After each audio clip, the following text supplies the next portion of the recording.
হুম। আচ্ছা, কল্পনা করা যাক এমন একটা সমাজের কথা, সময়টা ১৮ শতকের শেষ বা ১৯ শতকের একদম শুরু। রাইট। একদিকে কলকাতা শহর ধীরে ধীরে একটা আধুনিক মহানগরের রূপ নিচ্ছে। মানে ব্রিটিশরা নিজেদের সুবিধার জন্য আধুনিক আদালত বসাচ্ছে, নতুন ধাঁচের স্কুল কলেজ তৈরি করছে। একদম। আর ইউরোপ থেকে জাহাজে করে বাক্স বাক্স বই এসে নামছে। হ্যাঁ, যেখানে ফরাসি বিপ্লবের কথা আছে, মানুষের অধিকারের কথা আছে, বিজ্ঞান আর যুক্তির কথা আছে।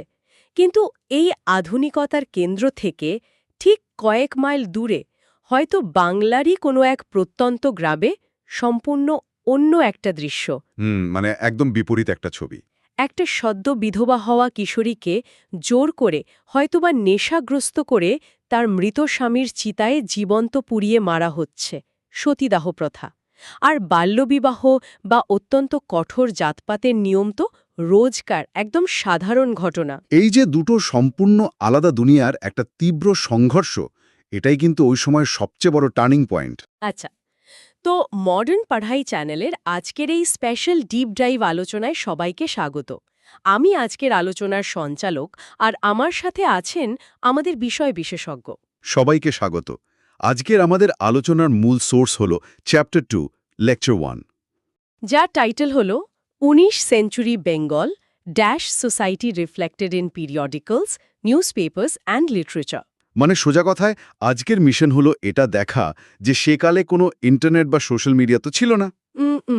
একদমই ছিল না। তাহলে সেই সময়ের মানুষ কিভাবে আওয়াজ তুলেছিল, কিভাবে শুরু হয়েছিল আস্ত একটা বেঙ্গল রেনেসা বা বাংলার নবজাগরণ। এই নবজাগরণ বোঝার আগে সেকালের সমাজের ম্যাট্রিক্সটা বা আর্থসামাজিক প্রেক্ষাপটটা বোঝা খুব জরুরি, তাই না? হ্যাঁ, মানে ওই দুটো বিপরীত দুনিয়ার কথা যে বলছিলেন। ব্রিটিশরা যখন প্রথম বাংলায় শাসন শুরু করল, তারা সাথে করে নিয়ে এলো নতুন আইন আর আধুনিক পশ্চিমা শিক্ষা। হুম। আর যারা এই নতুন শিক্ষা পাচ্ছিলেন, তাদের মনের ভেতর একটা ভয়ঙ্কর মানসিক দ্বন্দ্ব বা কগনিটিভ ডিসোনেন্স তৈরি হচ্ছিল। মানে তারা কনফিউজড হয়ে যাচ্ছিলেন। ঠিক তাই। তারা দিনের বেলা কলেজে রুশো বা ভল্টিয়ারের লেখা সাম্য আর স্বাধীনতার বাণী পড়ছেন, যুক্তিবাদ শিখছেন, আর রাতে নিজেদের বাড়িতে ফিরে রাখছেন সমাজের এক চরম অমানবিক এবং রক্ষণশীল রূপ। ওহ, বুঝতে পেরেছি। দাঁড়ান, তার মানে এটা অনেকটা একটা পুরনো মডেলের কম্পিউটারে একদম লেটেস্ট পশ্চিমা অপারেটিং সিস্টেম ইনস্টল করার মতো ব্যাপার, তাই তো? অসাধারণ একটা অ্যানালজি দিয়েছেন। হ্যাঁ, সিস্টেম তো ক্রাশ করবেই। কিন্তু এই যে সমাজের এতগুলো বাগস বা সমস্যা, মানে এই সতীদাহ বা জাতপাত, এগুলো নিয়ে মানুষ আওয়াজ তুলল কিভাবে? ঠিক এখানেই এন্ট্রি নিল সেকালের সবচেয়ে আধুনিক প্রযুক্তি, মানে প্রিন্টিং প্রেস বা ছাপাখানা। আচ্ছা, ছাপাখানা। হ্যাঁ, ১৮ শতকের একদম শেষে এবং ১৯ শতকের শুরুতে যখন শ্রীরামপুরে ছাপাখানার কাজ পুরোদমে শুরু হলো, তখন তা জ্ঞানচর্চার পুরো সমীকরণটাই বদলে দিল। কিন্তু কিভাবে? মানে এর আগে তো সব হাতে লেখা পুঁথি ছিল। সেটাই তো আসল পয়েন্ট। একটা পুঁথি হয়তো কোনো একজন নির্দিষ্ট পণ্ডিত বা জমিদার পরিবারের কাছেই থাকত। সাধারণ মানুষের সেই জ্ঞানে কোনো অধিকার ছিল না। কিন্তু ছাপাখানা এই একচেটিয়া অধিকারটা ভেঙে চুরমার করে দিল। আমি নোটে পড়ছিলাম যে শুরুতে কিন্তু এই ছাপাখানাগুলো প্রতিবাদের কোনো হাতিয়ার ছিল না। হুম প্রথম দিকে এগুলো ব্যবহার হতো মূলত সরকারি নোটিশ আর ধর্মের বই বা বাইবেলের অনুবাদ ছাপানোর জন্য। তাহলে এই সরকারি যন্ত্রটা সাধারণ মানুষের সমাজ পরিবর্তনের হাতিয়ার হয়ে উঠল কিভাবে? খুব দ্রুতই রামমোহন রায়ের মতো শিক্ষিত বাঙালিরা বুঝতে পারলেন যে এটা তো দারুণ একটা হাতিয়ার। এটা শুধু কাঠ আর কালির যন্ত্র নয়, মানুষের মন নিয়ন্ত্রণের সবচেয়ে শক্তিশালী মাধ্যম। মানে সেকালের ইন্টারনেট বলা যায় এটাকে। একদম। এরপরে শুরু হলো সংবাদপত্র আর ম্যাগাজিন ছাপানোর বন্যা। মজার ব্যাপার হলো এই প্রকাশনাগুলো একটা দারুণ দ্বিভাষিক বা বাইলিঙ্গুয়াল স্ট্র্যাটেজি নিয়ে চলত। দ্বিভাষিক? মানে দুটো ভাষায় আলাদা আলাদা টার্গেট অডিয়েন্স ছিল? ঠিক। ইংরেজি ভাষার সংবাদপত্রগুলোর মূল লক্ষ্য ছিল ব্রিটিশ প্রশাসন আর শাসক গোষ্ঠী। ও আচ্ছা, মানে ব্রিটিশদের চোখে চোখ রেখে তাদেরই ভাষায় কথা বলা, তাদের বিভিন্ন পলিসির সমালোচনা করা, অনেকটা ব্রিটিশদের ট্যাগ করে প্রতিবাদ করার মতো। হ্যাঁ, আর বাংলা কাগজগুলো পড়ত সাধারণ মানুষ, যা তাদের মধ্যে জাতীয়তাবাদ ও সচেতনতা তৈরি করেছিল। তার মানে বাংলা সংবাদপত্রগুলো ছিল সাধারণ মানুষদের নিজেদের হোয়াটসঅ্যাপ গ্রুপ চ্যাট, যেখানে তারা নিজেদের অধিকার নিয়ে আলোচনা করত। পারফেক্ট তুলনা। 1818 সালে প্রকাশিত সমাচার দর্পণ ছিল অন্যতম প্রথম বাংলা সংবাদপত্র। ওয়াও, 1818 সাল! সমাচার দর্পণ কি তাহলে সেই যুগের প্রথম ভাইরাল নিউজ পোর্টাল ছিল? তা বলতে পারেন। কিন্তু এখানে একটা ব্যাপার বুঝতে হবে। আমরা যদি মনে করি আজকের দিনের মতো সেকালেও সবাই সকালে চায়ের কাপ হাতে নিজের নিজের কাগজ পড়ত, তাহলে ভুল হবে। তাহলে কেমন ছিল ব্যাপারটা? সবার তো আর অক্ষরজ্ঞান বা কেনার সামর্থ্য ছিল না। ঠিক ধরেছেন।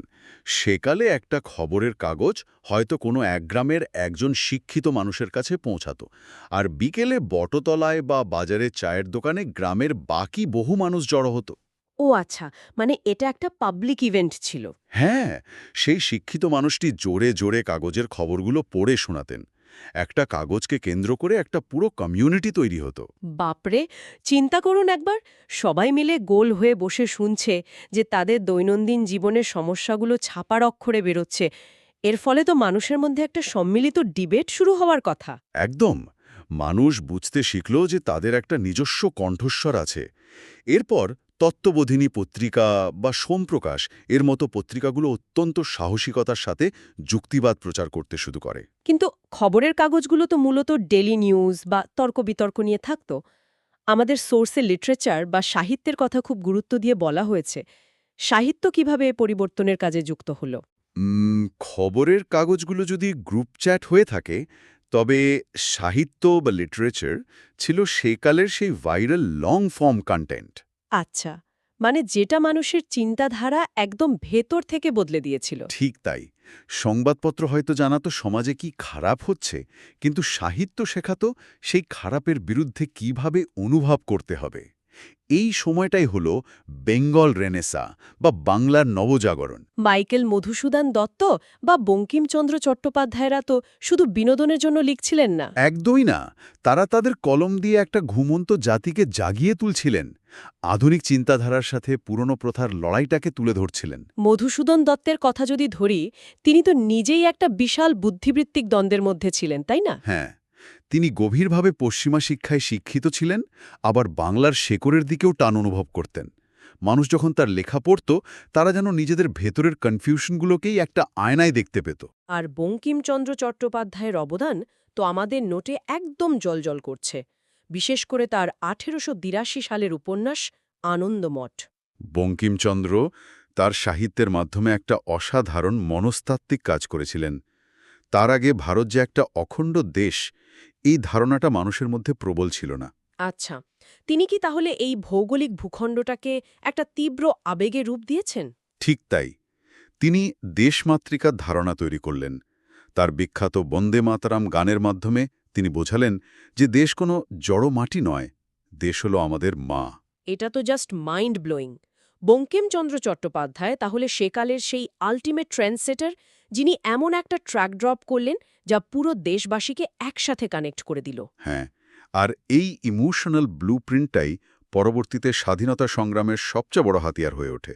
কিন্তু এই ইনফ্লুয়েন্সাররা মূলত কোন টপিকগুলো নিয়ে সবচেয়ে বেশি কন্টেন্ট বানাতেন? মূলত ৩টি বিষয়ের উপর সবচেয়ে বেশি লেখালেখি হতো। প্রথমত সমাজ সংস্কার। মানে রাজা রামমোহন রায় এবং ঈশ্বরচন্দ্র বিদ্যাসাগরের মতো সমাজ সংস্কারকদের কাজ। একদম। তারা সতীদাহ ও বাল্যবিবাহের কড়া সমালোচনা করেন।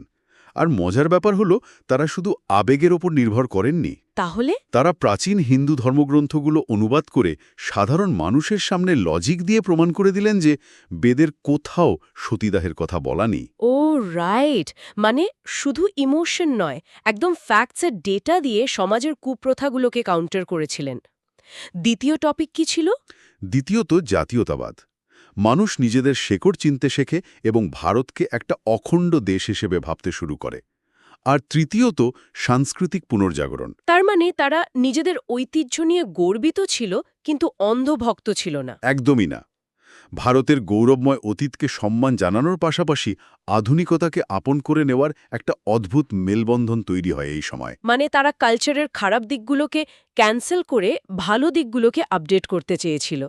একদম পারফেক্ট ব্যালেন্স। ঠিক এই কারণেই এটাকে বাংলার নবজাগরণ বলা হয়। আচ্ছা, গল্পের মতো ইতিহাস তো জানা হলো, কিন্তু এবার একটু বাস্তব জগতে ফেরা যাক। মানে এক্সাম সেকশনের কথা বলছেন? হ্যাঁ, একদম। পরীক্ষার খাতায় এই চ্যাপ্টার থেকে কিভাবে ছক্কা হাঁকানো যায়, মানে গুরুত্বপূর্ণ প্রশ্ন বা প্যাটার্নগুলো কি কি? সবচেয়ে গুরুত্বপূর্ণ প্রশ্ন সাধারণত আসে ১৯ শতকের বাংলার সমাজ সংস্কারে সমাচার দর্পণের ভূমিকা নিয়ে, অথবা জাতীয়তাবাদ বিকাশে বঙ্কিমচন্দ্র চট্টোপাধ্যায় এবং তার আনন্দমঠ উপন্যাসের অবদান নিয়ে। আচ্ছা, তো এই উত্তরগুলো লেখার অ্যান্সার রাইটিং টেকনিক কি হওয়া উচিত? শুধু সাল, তারিখ মুখস্থ করে লিখলেই কি হবে? না না, ওটাই তো আসল ট্রিক। ইতিহাস মানেই শুধু সাল আর তারিখ মুখস্থ করা নয়, এখানে কজ অ্যান্ড এফেক্ট বা কার্যকারণ সম্পর্ক দেখাতে হবে। একটু উদাহরণ দিয়ে বোঝাবেন? ধরুন, শুধু ছাপাখানা আবিষ্কারের কথা লিখলেই হবে না। ছাপাখানার ফলে কিভাবে মানুষের মধ্যে সচেতনতা বাড়ল সেটা পয়েন্ট করে লিখতে হবে। বুঝতে পেরেছি। আর স্টুডেন্টরা কমন মিস্টেক্স কি করে এই চ্যাপ্টারে? অনেকেই সালগুলো গুলিয়ে ফেলে। যেমন সমাচার দর্পণের সাল হল ১৮১৮ আর আনন্দমঠের সাল হল ১৮৮২। এই দুটো নিয়ে খুব কনফিউশন তৈরি হয়। হ্যাঁ, দুটোই তো ১৮ দিয়ে শুরু। তাই এগুলো টাইমলাইন ধরে মনে রাখতে হবে। ১৮১৮ হল শুরুর দিকের একটা ইনফরমেশন শেয়ারিং, আর ১৮৮২ হল একদম জাতীয়তাবাদের বিস্ফোরণ। রাইট। আর কোনো স্মার্ট টিপস আছে স্কোর বাড়ানোর জন্য? হ্যাঁ, উত্তরে বেঙ্গল রেনেসা, সমাজ সংস্কার, জাতীয়তাবাদ এবং সাংস্কৃতিক পুনর্জাগরণ এই কিওয়ার্ডগুলো আন্ডারলাইন করে দিলে পরীক্ষকের নজর কাড়া সহজ হয়। দারুণ সব টিপস। এবার একটা ইন্টারঅ্যাক্টিভ প্রশ্ন রাখি যারা শুনছেন তাদের জন্য। হ্যাঁ, নিশ্চয়ই। একটা দারুণ কল্পনার জগতে যাওয়া যাক। ধরুন, কেউ যদি ১৯ শতকের বাংলার একজন লেখক বা সাংবাদিক হতো, তাহলে সমাজের কোন বিষয়টা নিয়ে সে একটা ভাইরাল নিউজ আর্টিকেল লিখত? আর সেই আর্টিকেলের হেডলাইন কি হতো? একদম। কমেন্ট সেকশনে আইডিয়াগুলো শেয়ার করার জন্য শ্রোতাদের অনুরোধ রইল। দেখি কার হেডলাইন সবচেয়ে ক্যাচি হয়। আমার তো মনে হয় দারুণ দারুণ সব আইডিয়া আসবে। তো একদম শেষে এসে একটা চিন্তার খোরাক দিয়ে শেষ করি। ১৯ শতকের বাংলা শুধু ব্রিটিশ শাসনের ইতিহাস নয়। এটা হলো আইডিয়া বা চিন্তার লড়াইয়ের ইতিহাস। ঠিক। আজ আমরা যখন সোশ্যাল মিডিয়ায় কোনো অন্যায় বা অবিচারের বিরুদ্ধে স্ট্যাটাস দিই বা হ্যাশট্যাগ ব্যবহার করি, তখন কিন্তু অজান্তেই আমরা সেই ১৮ শতকের ছাপাখানার সেই সাহসী মানুষদের লড়াইয়ের উত্তরাধিকারটাই বহন করে চলেছি। একদম তাই। তারা কাগজ আর কলম দিয়ে যে আগুন জ্বালিয়েছিলেন, তাতেই কিন্তু আধুনিক ভারতের ভিত্তি তৈরি হয়েছিল। আজকের এই আকর্ষণীয় আলোচনা এখানেই শেষ হচ্ছে। ইতিহাসকে এমন সিনেম্যাটিক এবং সহজভাবে বুঝতে মডার্ন পাঢ়াই চ্যানেলটিকে লাইক, শেয়ার এবং সাবস্ক্রাইব করতে ভুলবেন না। আর কমেন্ট করে জানান আজকের এই ডিপ ডাইভ আলোচনা কেমন লাগলো। সবাই ভালো থাকবেন, চারপাশের ঘটনাগুলোকে সব সময় যুক্তির চোখে দেখার চেষ্টা করবেন। নতুন কোনো টপিক নিয়ে আবার কথা হবে।